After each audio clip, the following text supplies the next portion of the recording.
Te quiero, me dijiste un día, enjugando con ternura mis lágrimas.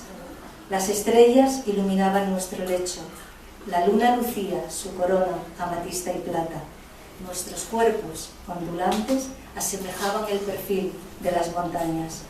Habíamos pasado la tarde acunados por las jaras, tumbados, mirando al cielo, observando el pasar de numerosas nubes algodonosas, blancas.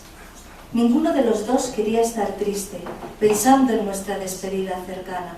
Muy al contrario, queríamos grabar en nuestra memoria aquellos atardeceres irisados, cuando nuestro amor crecía con el perfume de las lavandas. El día ya estaba cercano.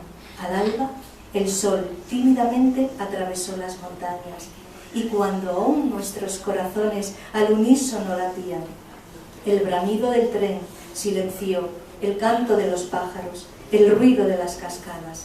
Había llegado la hora de la marcha.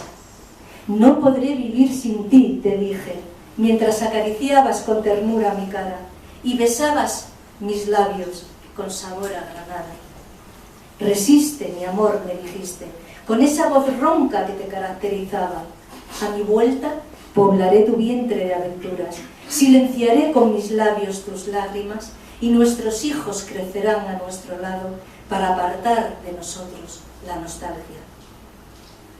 Ya han pasado 3 años desde que mi amor se fue, y aún cada tarde contemplo el cielo, observando el pasar de las nubes algodonosas, blancas, y miro por las noches a la luna que viste su corona amatista y plata, esperando una señal que me diga: tu amor regresa allá por la lontananza. Un día, cuando ya pensaba vestirme de luto con un vestido de flores grises y blancas, cuando los más pesimistas me decían que no albergase la esperanza, un silbido sonó en el horizonte, atronando con su sonido las montañas. El sol rompía el azul del cielo cuando atisbé tu silueta arrogante y tu sombrero de paja.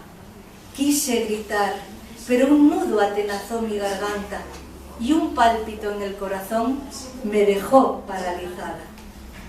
Me quedé clavada a la tierra, como si mis pies fuesen las raíces de multitud de jaras blancas. Apareciste, gallardo, con un ramillete de flores silvestres, temblando, con semblante sereno, con las facciones ajadas. Nos fundimos en